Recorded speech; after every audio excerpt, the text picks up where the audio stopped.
Welcome to Module 2, Lecture 3 of your Computer Organization and Architecture. Yeah. So, in the previous class, we have started with the discussion of your addressing modes.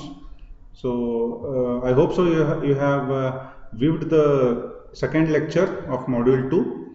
So in continuation with that, as I was speaking, we have started with the addressing modes, and we tried to address a few questions in the previous class. So these are my three important questions which we'll try to address in this upcoming class. So friends, we'll move ahead. We'll try to see what are the various addressing modes we have in our computer organization and architecture. So remember friends, these lectures, whatever we are going to know, that is module number 2, class 2 and class 3, which is this video, are very important in the view of your next subjects, like say MUP or MUSI. That is, MUP stands for microprocessor and MUSI stands for microcontroller, because here the programming in these subjects will be in the form of assembly language programming. So when we do assembly language programming, you need to understand the various things related to that, like the addressing modes, what are the different addressing modes, what are the opcodes, what are the operands, and what are the various. Say for example, I want to do addition, what is the command for addition? Add. Say for example, I want to do multiplication, then what is the command for multiplication? MUL. How these works, all these things you will be understanding in this module, which is module number 2. So it is bit tricky to understand, not difficult to understand. It is bit tricky to understand, so you need to be bit attentive. That's all. Okay, so we'll go ahead. We'll try to check upon this various addressing modes in this lecture. So friends, here the addressing modes is basically used to implement your various variables and constants. So a variable is nothing but it is a value. It is a value, and it is represented by allocating either to a register or a memory location. So remember, a variable is can be stored either in a register or it could be stored in a memory location. So that means, say for example, I have a variable. Say for example, I have a variable a, okay, and this a variable will be having some value, say 5. Sometimes this variable value 5 is fixed. If it is fixed, then we call it as a constant. If it is varying, then we say it is a variable a which is holding the value 5. After increment it may become 6, after increment it may become something else, and so on. So these variables and constants have two methods to store. Either we'll be storing them in the registers, which I'm just writing it as R, or we will store them in the other way, which we call it as memory locations. So I'm just writing it as M. Okay. Now this value can be changed as needed.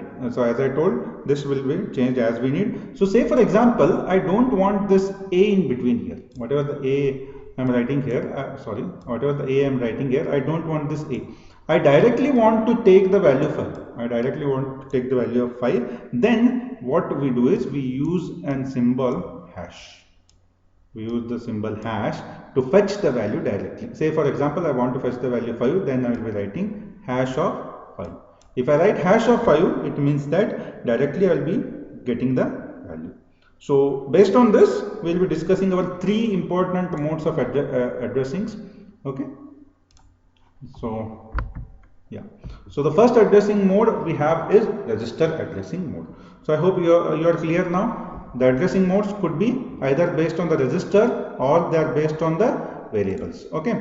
So the first one we have is your register addressing mode. Here the operand is the contents of a processor register. That means we will be using the registers to store our operands. Okay. So say for example, I have taken a small example. I want to move the contents of R1 into the contents of R2, right? So if I want to move the contents of R1, see friends, I am telling you it is contents of R1. It means that R1 has some value, say 5, right? Say R1 is a value, say 5. So say R1 has a value of 5, and this 5 I want to move from R1 into R2. So here the move is nothing but it is copying. We are copying the value of R1 into R2. That is the same 5 will also be reflected in R2. Fine. So this is very important, friends.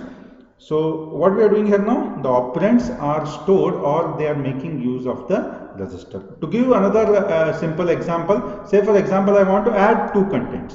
Then I will use the command say A, D, D.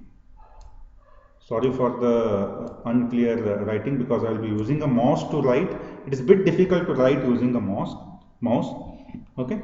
So add, say for example, I want to do R1, R2. So I am using here what now? What I am doing? I am saying add R1, R2. So what it is doing now? It is adding the contents of R1 with the contents of R2. Anything it could be. And the value it will be storing in R2. Like say for example, R1 has a value of 5 and R2 has a value of 1. So 5 and 1 will be added, which will give you some 6. This 6 we will be storing in R2. This 6 will be storing in R2. So I hope friends this register addressing mode is clear. The simple difference here is to do an operation we will be using the registers, which is R1 and R2. So that's why we call it as register addressing mode. That's it. Okay. So I hope so this is clear. So I'll just clear out the slide, right? So yeah. So this is your register addressing mode. Going ahead, next very important thing or the next very important addressing mode we have is absolute addressing mode or direct addressing mode.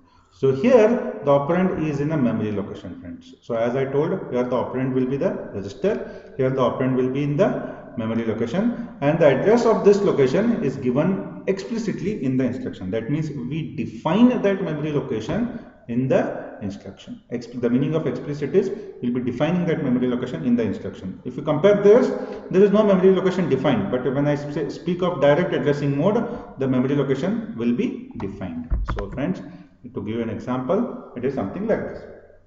So what we are doing here now, we are moving the contents of LOC into R1. LOC is nothing but a memory location which we are defined as LOC. LOC is a location. It is a location. Whatever is there in the LOC, that will be moved, that will be copied into R1. So LOC, why? Because we want to distinguish between your register and a memory location. Okay, so this is very important, friends. Now when I speak of direct, the next very important thing, so why we call it as direct, that we'll touch upon later. For now just understand, or for now just remember that it is in absolute addressing mode we will be using the memory location. In register addressing mode we will be using the registers. Okay, so this is one more example. What we have done here now, we have moved the contents of R0 into sum. Whatever the R0 contents are there, that we are moving into a memory location, sum, not into a register. Sum is a memory location. So this is how you distinguish between a register and a memory location. Okay, friends. So this is nothing but your absolute addressing mode. So going forward, the next one we have is immediate addressing mode. Here the operand is given again explicitly in the instruction. So remember, friends, here what will we do? Here the memory location is given explicitly in the instruction. Here the operand itself is given explicitly in the instruction. So what I need to do if I want to give an operand, or if I want to use an operand, just now we have seen, we will be using your hash marks. So that means what we have done here now, the value 100 will be moved into the register 100, sorry, R2. So the value 100 will be moved or will be copied into the register R2. So this is what is your immediate addressing mode. Here what happened? The contents of LOC will be moved into R1. Here what happened? The contents of R1 will be moved into R2. But here what it is happening now? The value 100 itself will be moved into R2. So this is what is difference between your register, difference between your immediate, absolute and register. So these three are very important. Okay.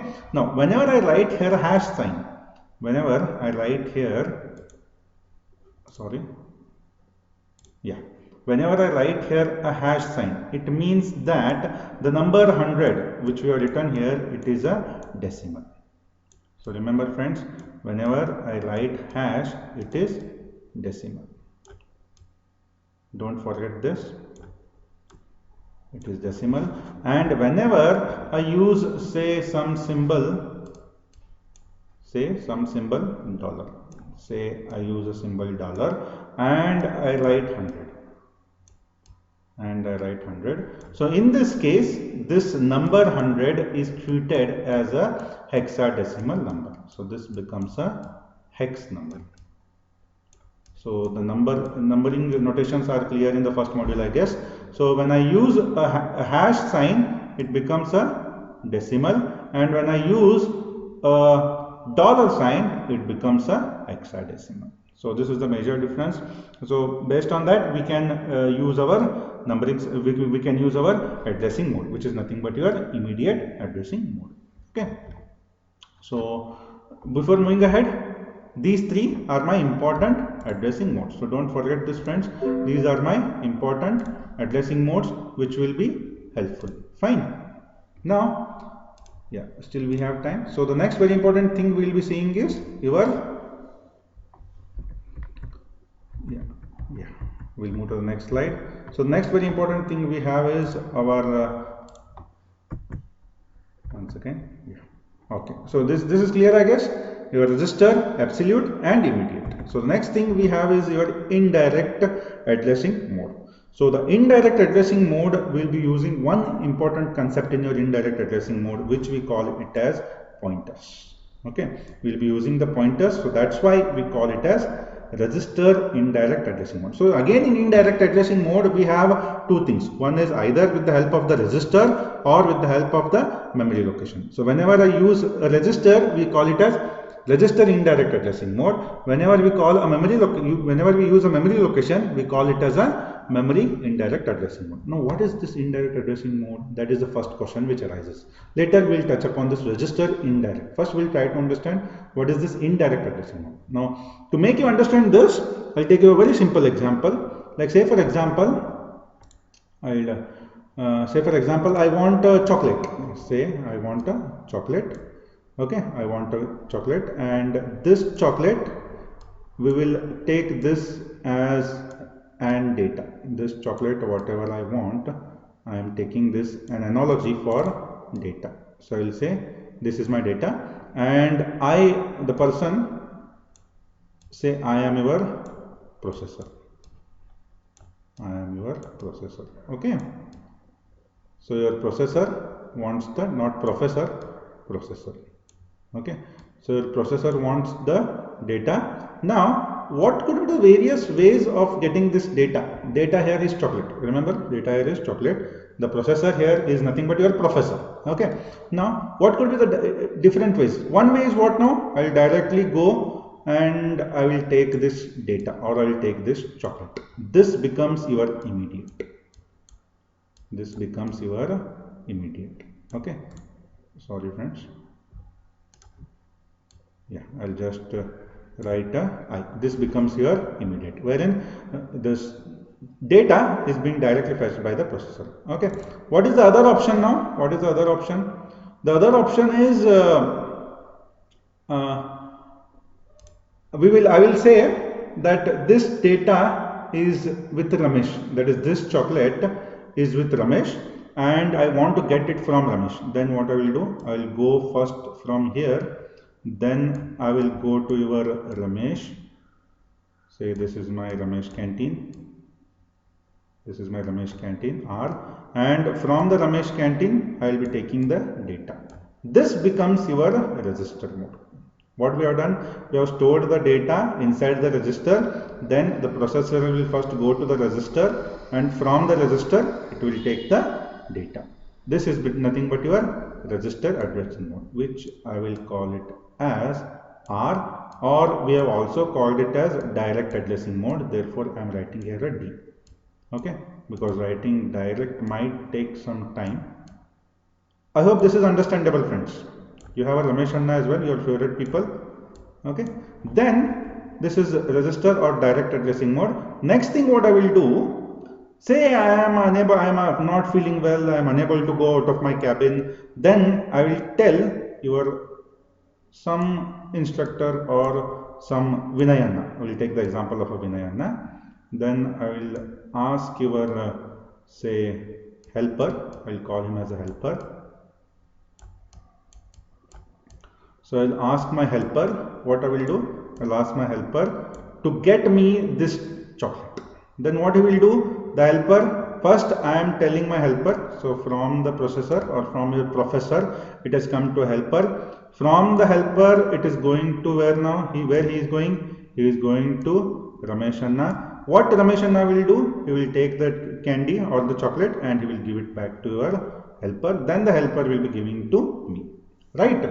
So this is very important, friends. What is happening here then? This is nothing but your indirect addressing mode. I call it as indirect addressing mode. Why it is indirect? Because I am not going directly to take the chocolate, nor I have put it in a register, but instead what we have done, we have put the address of one of the register. This helper is nothing but it could be a register, or it could be a memory location. Similarly, here this Ramesh Anna, he could be a register or he could be a memory location. So friends, what is happening here then? First, the processor will be going to a register. This register knows the address where the data is stored. So this register, what it will do, from here it will move to another register wherein the data is stored. That means this register contains the address of the other register, and from this other register we will be fetching the data. So this is nothing but your indirect. What did we do in the direct method? The processor will first directly be going into a register, then from there he will be taking the data. So this is a direct addressing mode. In indirect, we will be adding one more register, and with the help of this register, we will be trying to get the data. So I hope so. This will be clearing your all the addressing methods.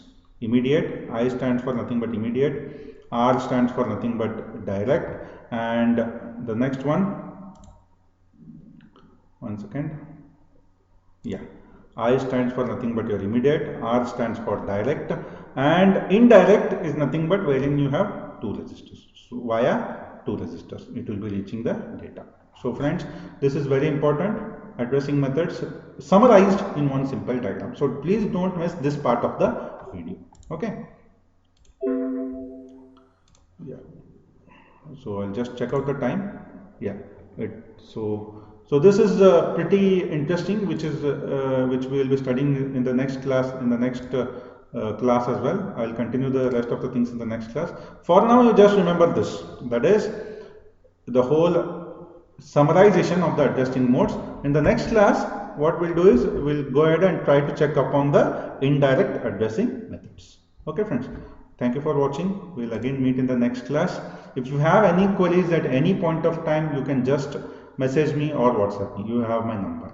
Thank you. And one more very important thing, please have a continuity.